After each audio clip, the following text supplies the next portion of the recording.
શનિની સાડે સાતીવાળા લોકો સાવધાન, તમારું બધું બરબાદ થઈ જશે. જો તમારી રાશિ કન્યા કે કુંભ છે તો આવું સાંભળીને તમે અંદરથી ડરી ગયા હશો ને રાતની ઊંઘ ખરાબ થઈ ગઈ હશે.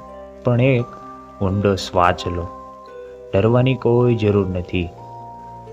જય શ્રી કૃષ્ણ મિત્રો, હું છું તમારો મિત્ર ઋષિરાજ જ્યોતિષ અને આપણી આ મહાદેવ વાસ્તુ ચેનલમાં હું તમારું દિલથી સ્વાગત કરું છું.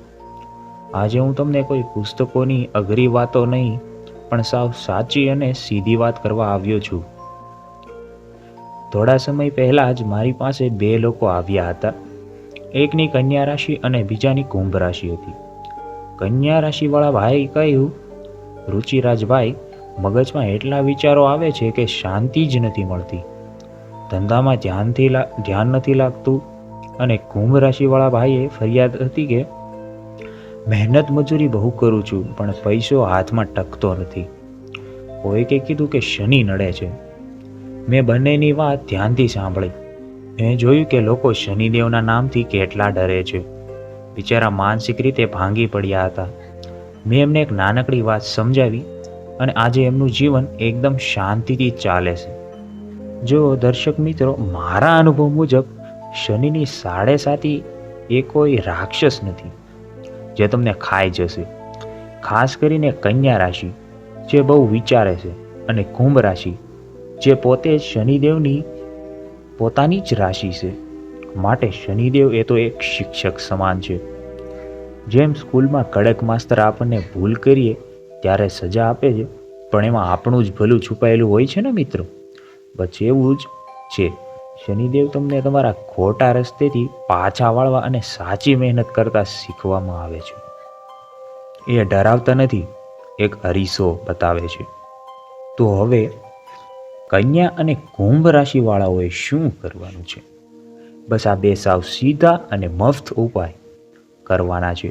કોઈ મોટો ખર્ચો નથી કરવાનો આમાં.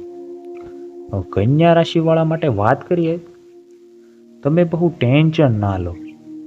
દર બુધવારે અને શનિવારે ગાય માતાને લીલું ઘાસ ખવડાવો અને મૂંગા પક્ષીઓને ચણ નાખવાનું ભૂલતા જ નહીં. તમારા મનની બધી જ ગભરામણ છે ને એ હવે શાંત થઈ જવાની છે. તો હવે દર્શક મિત્રો, કુંભ રાશિની વાત કરીએ. કુંભ તો શનિની પોતાની જ રાશિ છે ને મિત્રો. તમારે માત્ર એટલું જ કરવાનું છે કે કોઈ પણ ગરીબ, મજૂર કે તમારા હાથ નીચે કામ કરતા માણસનું ક્યારેય અપમાન ન કરવું. એમને ખુશ રાખજો. જો એમને ખુશ રાખશો તો શનિદેવ તમારાથી સૌથી વધુ ખુશ થવાના છે દર્શક મિત્રો. અને હા, શનિવારે હનુમાનજીના દર્શન કરવાનું તો ભૂલતા જ નહીં. શનિદેવ તો ન્યાયના દેવતા છે. એ કોઈનું ખોટું તો કોઈ દિવસ કરતા જ નથી.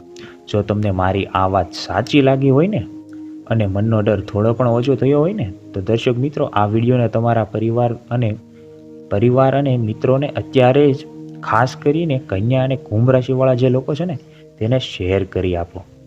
એમના મનને થોડી તો શાંતિ જરૂર મળશે. આવા જ સાચા અને સરળ માર્ગદર્શન માટે આપણી ચેનલ મહાદેવ વાસ્તુને સબસ્ક્રાઈબ કરી લેજો. અને હા, કોમેન્ટમાં પૂરી શ્રદ્ધાથી અને દિલથી એકવાર જય શનિદેવ લખવાનું બિલકુલ ભૂલશો નહીં. મળે આવતા વિડીયોમાં દર્શક મિત્રો. ત્યાં સુધી હસતા રહો. જય મહાદેવ.